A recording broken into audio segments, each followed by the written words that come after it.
Hello बच्चों, आज हम आपको स्ट्रक्चरल आइसोमेरिज्म जो था पढ़ा रहे थे, उसी में आज हम चेन और पोजीशन का डिस्कशन हम कर चुके थे। तो आज जो बचे हुए शेष टॉपिक हैं, इस लेक्चर में हम स्ट्रक्चरल आइसोमेरिज्म का सब डिस्कस करेंगे। आप लोग देखिए ध्यान से, आपको समझ में ज़रूर आएगा।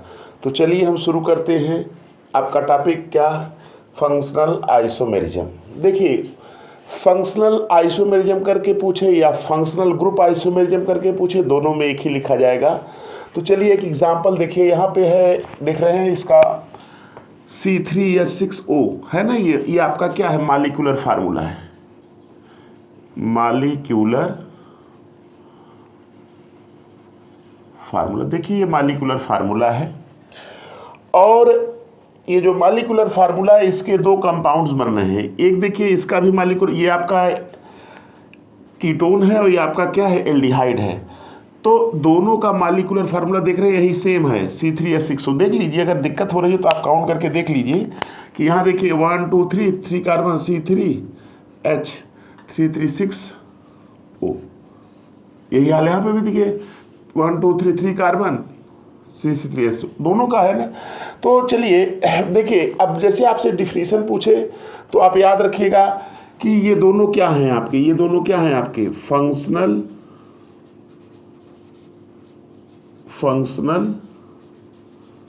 Group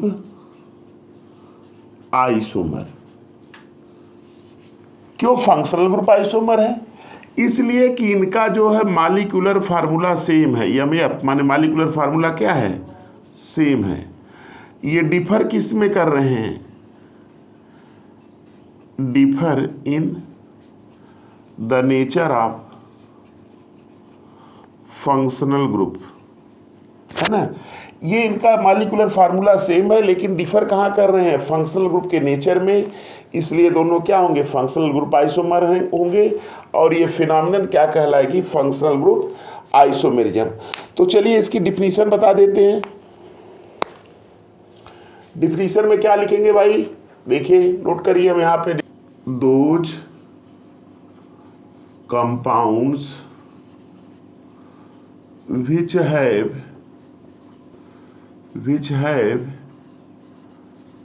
same molecular formula. Those compounds which have same molecular formula. Those compounds which have same molecular formula but differ in the nature of functional group. Functional group.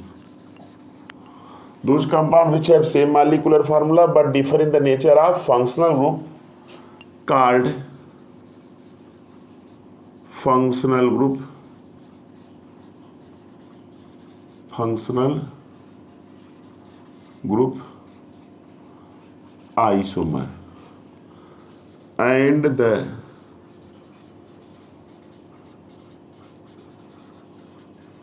the phenomenon is known as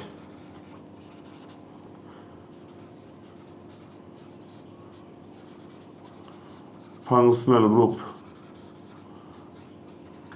isomerism. ये definition आपकी हो गई क्या?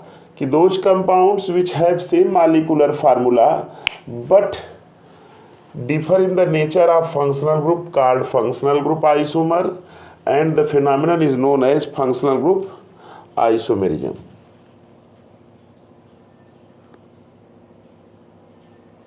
Molecular formula same है। इसका functional group देखिए, aldehyde का functional group क्या होगा? CHO। ये फंक्शनल ग्रुप होता है एल्डिहाइड का, चाहे ऐसे लिखिए चाहे C डबल बॉन्ड OH ये लिखिए। और इसका फंक्शनल ग्रुप क्या होगा? ये।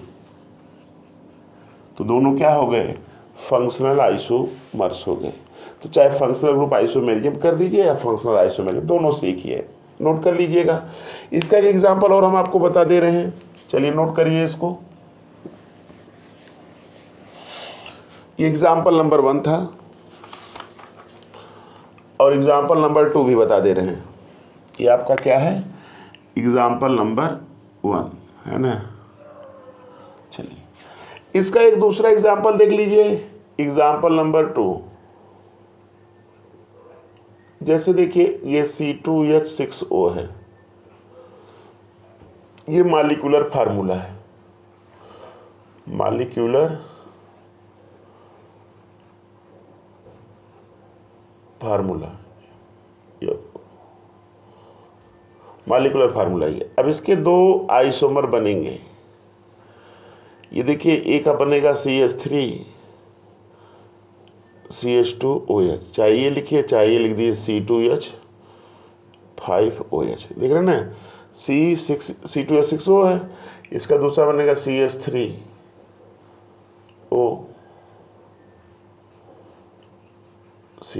ये क्या है आपका, ईथर है, IC3, यही होगा ना।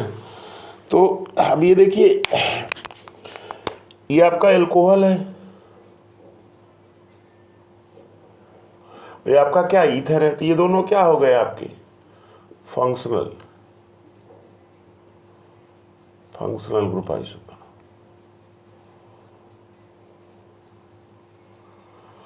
है ना।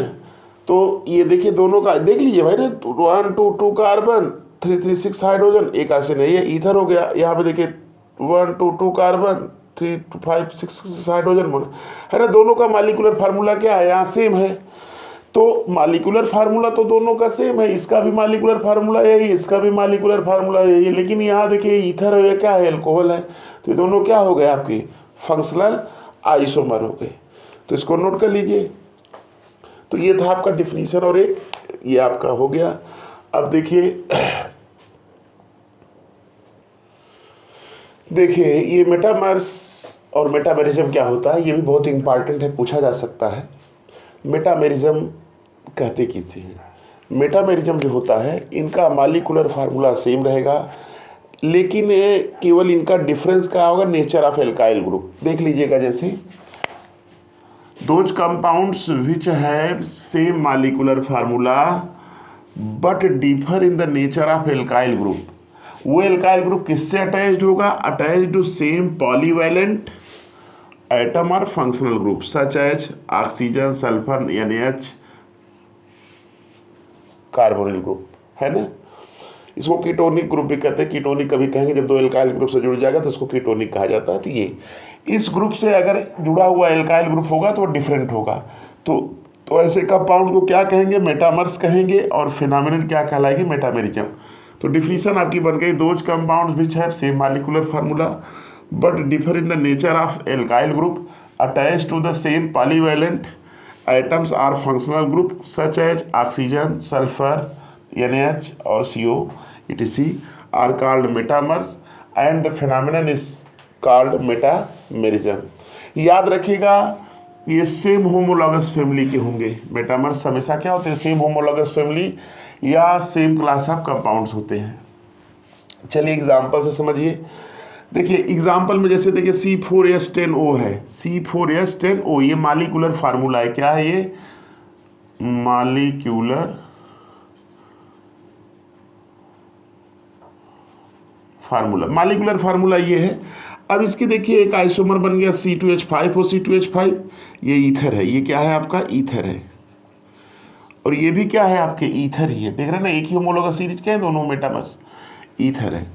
यहाँ देखिए इसका IUPAC होगा एथॉक्सी एथेन। देखिए C4H10O ये इसका पालन कर रहा है। यहाँ पे भी देख लीजिए 1 मेथॉक्सी प्रोपेन या 2 मेथॉक्सी प्रोपेन, दूसरे कार्बन से जुड़ेगा ये मेथॉक्सी। तो ये दोनों, ये सब आपके क्या है, एक ही होमोलॉगस सीरीज के हैं, मेटामर। इनको क्या कहेंगे, मेटामर कहेंगे। क्यों मेटामर कह रहे हैं, क्योंकि इनका मॉलिक्यूलर फार्मूला तो सेम है। लेकिन यहाँ देखिए एक एल्काइल ग्रुप C2H5 इधर है, यहाँ पे भी C2H5 एल्काइल ग्रुप 2 है।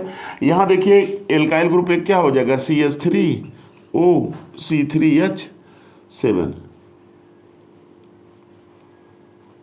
ये हो जाएगा। तो देख रहे हैं नेचर ऑफ एल्काइल ग्रुप यहाँ डिफरेंस, अरे इसलिए ये दोनों क्या हो जाएंगे, मेटामर हो जाएंगे, और फिनोमेनन क्या कहलाएगी, मेटामेरिज्म। इसी तरह से दूसरा एग्जांपल देख लीजिए, ये देखिए C4 1 2 3 4 कार्बन, हाइड्रोजन कितना 3 2 5 2 7 3 10, ये 6 हाइड्रोजन एरिया है ना।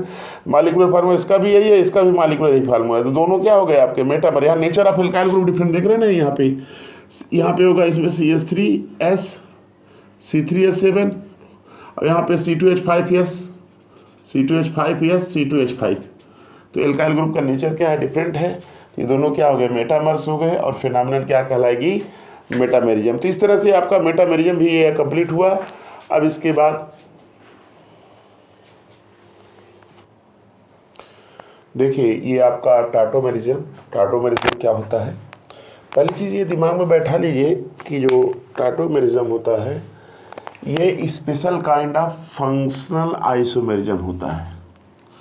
ये special type of functional isomerism होता है और जो ये दोनों आइसोमर होंगे वे डायनेमिक इक्विलिब्रियम में होंगे। किस में होंगे, डायनेमिक इक्विलिब्रियम में होंगे। ये 2 पॉइंट्स याद रखिएगा।